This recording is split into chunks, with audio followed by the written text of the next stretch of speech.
You know, I had an opportunity to do our next segment with Natasha Collins of LG&E, and we call that segment Energy Matters. And you know, one thing that you're always doing is in the winter, we're winterizing, and I bet you didn't know, but there are some things you need to be doing to get ready for summer. I know it's a little bit, but I'm going to find out even more. Well, it's that time again for another Energy Matters segment with LG&E, and of course, I'm here with Natasha Collins. I know you survived Derby, and normally after Derby, people start thinking summertime, and that means getting your house prepared and doing some certain things, because in the winter we were trying to stop up all the leaks and doing different things to stay warm. Now we're trying to do different things to stay cool. That's exactly it. You know, as the temperatures start getting warmer, I think one of the first thoughts that people have is running to the thermostat and making sure that their house is going to stay cool by changing it, right? But it's not always the most efficient thing we can do for saving energy and saving money. So today we're going to focus on making sure that we know a few tips. We're going to arm ourselves with some few tips, so as the temperature starts getting a little bit warmer, as we get these nice days, we're thinking thoughtfully about how we can be a little bit more prudent when it comes to touching that air conditioner and what we can do to save some energy, save some money, and still stay cool this summer. And these are really just common sense things that we just really need to incorporate into our daily lifestyle. They really are, because like I said, I think everybody's first reaction is you want to be comfortable in your home, and so whatever that takes, which is usually making sure the AC has a nice cool temperature it's set at. But there are a few other things we can do to make sure that your AC is operating efficiently and to make sure that you're using energy as wisely as possible, so that you don't jack it up so much that you see the results of it too bad on your bill, right?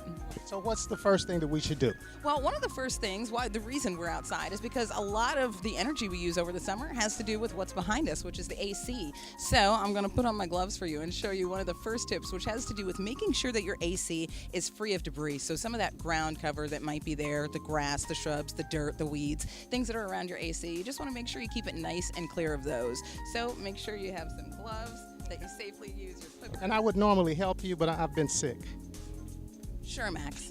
So I'm just going to go down on the ground and show you. So we have some of this higher ground cover here. And just clipping it away. Making sure you clear that away. And we're leaving room so that we're exposing the coils and so that the air can circulate better.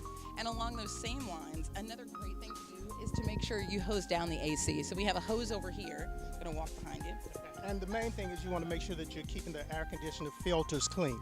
Exactly. The more we can keep those coils clear and make sure that the circulation is happening with the AC, then that's going to help it to operate more efficiently. I think a lot of people don't know that you can hose off your coils, hose off your AC, and make sure the unit is operating efficiently, cool it down a little bit, and we'll do a little bit of that right now. Again, these are things that the average homeowner can do themselves to save money. Absolutely. Just making sure that you have any sort of shrubs or grass, dirt away from your AC unit and hosing it down like this to make sure that those coils are clear, that air can circulate, and it can operate more efficiently. All simple things that you can do. So it's a very good idea to have shrubs and things near your air conditioning unit. Actually, that's another one of our tips. Planting shrubs and trees near your air conditioner to make sure that it's shaded and that it stays cool is a great idea, but you just want to make sure that while they provide shade, they don't get in the way of the coils and they still allow it to operate inefficiently. And the third tip that's air conditioning related has to do with changing your filters. We talk about that often, even in the winter as it pertains to your furnace, but just making sure that you're changing your AC filters according to the manufacturer's instructions so that it can operate most efficiently is another great idea. So we already have 3 tips, Max, to make sure that we're saving some energy and money, right? And some other things that you've talked about, and I've been looking here because you've got some great landscaping going on, is planting shrubs and things because they can help with the cooling of your house on the inside. That's right. Just as we talked about, having the shrubs around the AC is good because it provides some shade. Lots of times in the winter, we talk about how the sun helps to naturally heat your home. Well, in the sun, it's the opposite. When you have your blinds open, the sun can unnecessarily heat your home when you're trying to keep it cool. So a good idea, if we talk about the inside of the home, is to make sure that your blinds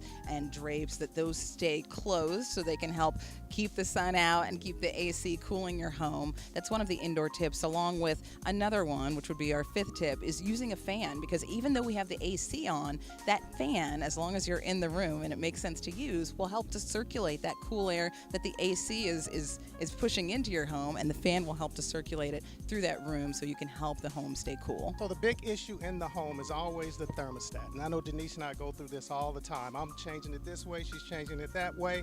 What should we do? Well, a good idea, if it's comfortable for you, is to whatever temperature that you want to set it at, maybe try a couple of degrees higher. So if you normally like to try and keep it around 70, see what it's like if you try to keep it around 72. That way, it doesn't have to, your air conditioner doesn't have to work as hard to get to that cooler temperature in the heat of the summer, and you might save a little bit of energy and money. So have we hit all of the tips? Just about. Just a couple more for you. Lots of times in the winter, a lot of the same things that apply in the winter apply in the summer. So that is complete also with sealing those leaks and gaps. In the wintertime, we talk about leaks and gaps in your home, around your doors, around your windows, and your ductwork, that might make your furnace operate inefficiently. It might let some of the cold air in. All of the same things apply, but it applies to the cold air getting out, because your AC is working very hard to keep your home at exactly the temperature that you and Denise desire, but you just have to help it out a little bit. So making sure that everything's operating efficiently, that the cool air doesn't have a chance to escape through any of the leaks or gaps that we might have in our windows and doors is a great idea. And then the last one is fun. It's great to be outside, and grilling outside helps to save energy. So if you can spare using the oven, using the microwave, get outside.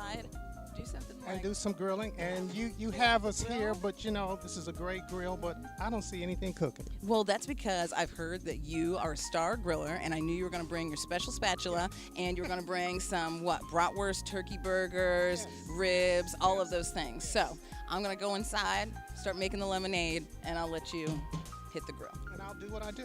All right. And as always, it's a pleasure catching up with you. You want to give a quick recap on those steps again, and give our people out there listening some information on how to find out more. Absolutely. All of the same information we discussed you can find on our website. That's lge-ku.com. We have all of these tips and even some more helpful tips that you can use, not just during the warmer temperatures, but as we work our way through the summer. We'll be talking about it again as the cold air comes, how you can stay most energy efficient, both in the warm air and in the cool air. So all of it's right there on our website. Natasha's always great catching up with you, and energy does definitely matter. And speaking of energy, you're holding me up because I need my stuff so I can get my grill going. Okay, I'm going to get out of the way. Well, always, Energy Matters with LG&E had some great tips.